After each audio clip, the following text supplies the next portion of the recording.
Hello,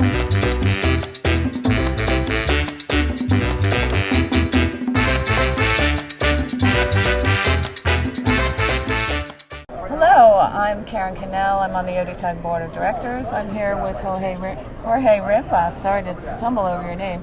Jorge is our resident CSS expert for Application Express and probably anything else in the development world. Well, thank you, Karen. I'm glad to be here. Yeah, I love working with CSS, but as you know, Apex is a broad product, so really working with the CSS, JavaScript, and the back end. I think sometimes we're full stack developers working on all sorts of technologies, but I do have CSS in my heart, very close.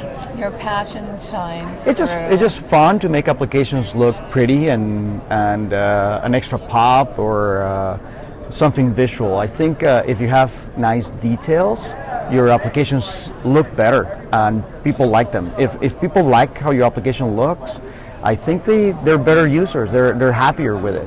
That's a huge point. Yeah. People don't want to move to something that's ugly, or even a button out of place makes a big difference. Yeah.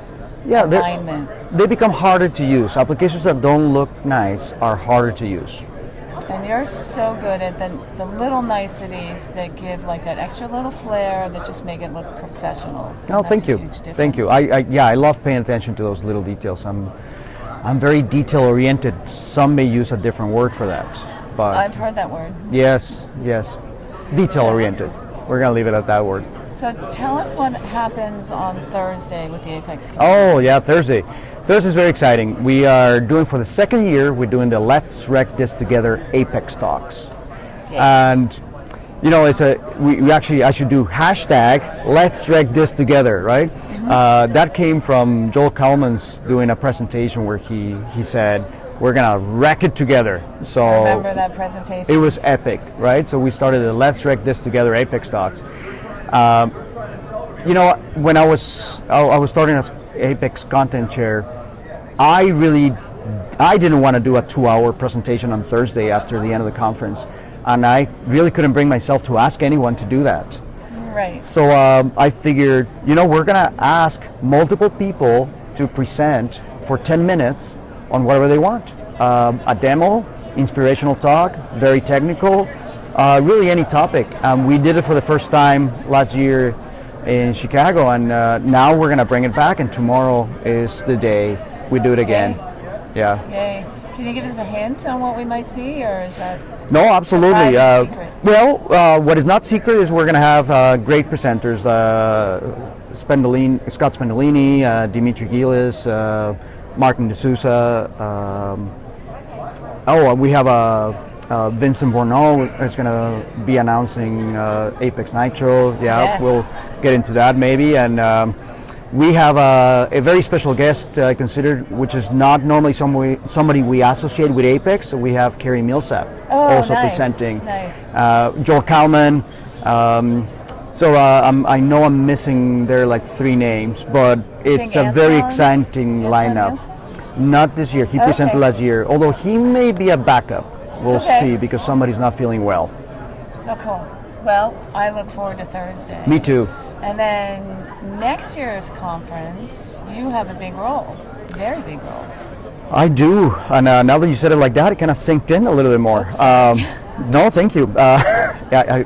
I'm gonna be the traditional content chair. I think it's. I gotta learn what the right titles are. Maybe a U.S. board member can help me with that. But now I'm gonna be overseeing the Apex content and the database content. Track chair. As track chair. Track chair. Yeah.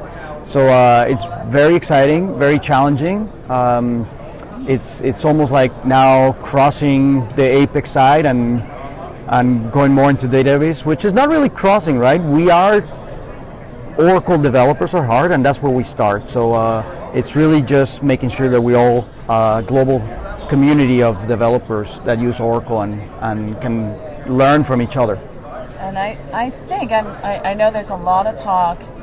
Is the Apex community merging with the database community? No. However, the content overlaps, and when we say database content, we're not talking DBA content. We're talking, I believe now we're talking Node.js.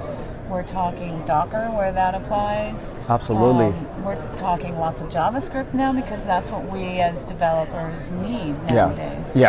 I think people nowadays need to learn a lot more things, regardless whether you use Apex or not.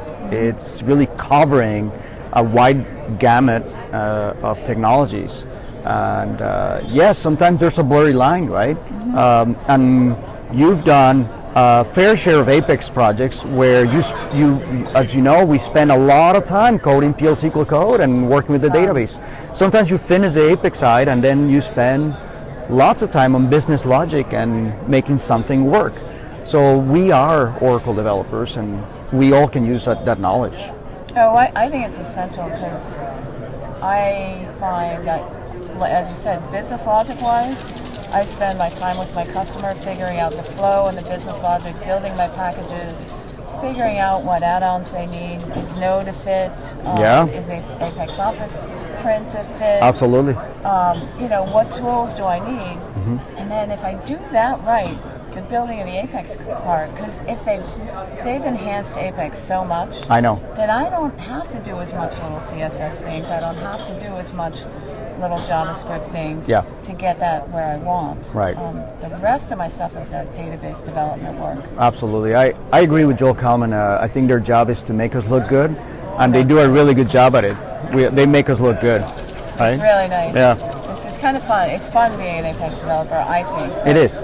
It's exciting times, and we got a preview of what's coming for future versions, and they just keep making great enhancements. It's nice, and I really love having Joel and his team at this conference in particular, because I'd like to talk to John Siders and say, hey, I noticed this. Yes. And what about this? And even he was in my presentation on interactive grids and came up to me afterwards and said, oh, that thing you were experiencing, that's a bug, and it's not logged yet, but don't worry, I know about it. It's not supposed to behave like that. Yeah. So it was really great, and it was a minor thing that I don't think anyone in the audience caught, but I knew it was there, and he knew it was there, and he said, oh, and you shouldn't have to work around that. That's great. That's what we get. That's what we love about that, and they're really very accessible, and it's always part of the highlight, right?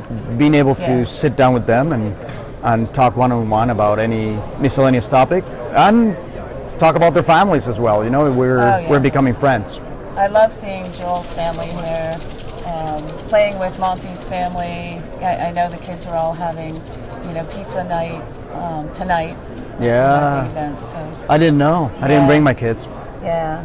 Well, next year in Orlando. I know, that's the time to bring your kids. They may not see you that week. They're not going to see me, but they're going to be very happy. Yeah. So the other thing that we get to unveil here through our open mic night and some things on Thursday are new things like new plugins, which you have one that you debuted on mic night that I'd like you to talk a little bit about because it's really interesting. For lack of a better name, we call it the JTL item, and the J is for JSON, as in JavaScript object notation.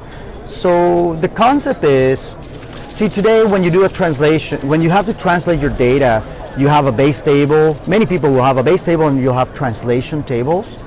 So in Apex, that becomes a lot more work, right? You have to maintain the base table, and then through more code, you have to insert into the language translations.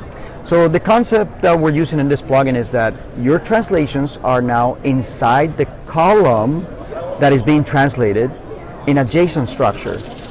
So you get a single row on the table, you have your one row, and if it's translated into 5 languages, you have all 5 translations inside the column that is translated, all of them. What the plugin does, and it's hard to describe here just with words, but what the plugin does, it opens a little modal window when you want to edit all the languages, and you see a row for each language, and then the user that knows the translation can just enter the language. It can also be transparent to the end user that doesn't need to translate. They're just going to set their environment language in the application, and they're going to see, they're just going to read the version of their language. And really nice. It allows us to keep on using our automatic row processing and automatic fetch. The Apex page keeps on working the same, you create your item as a regular text item, and then you switch it to the plugin. Really nice. And it really speeds up development. We're about to go live with a project in Insum where we're using for English, French, and Spanish. Great. And it's working really well. That's really awesome. And you can find it at apex.world. It'll be right there, JTL item. And the whole project is on GitHub with good, well, decent documentation so that Yes. you understand the concept, because it's more than a plugin, it's a methodology. Right, and to me that is so cool because, as you said, you're eliminating those extra translation tables, which eliminates the logic required to maintain those, and it's invisible to the end user. Yeah. And it's an item plugin, so Yeah. less work for me Yes. if I have an application where I need to translate. It's a no-brainer. Absolutely. No-brainer. Thank you very much for bringing that to us. I'm happy. We'll keep enhancing it. Good. Well, I wish you luck because I know, chairs for our conference always need luck, and it's a challenge. Thank you very much. I appreciate it. Yes, I'm looking forward to the challenge. And we look forward to seeing you in Orlando and well on the way before then. Thank Great. you very much for talking with me. Thanks, Karen. My pleasure.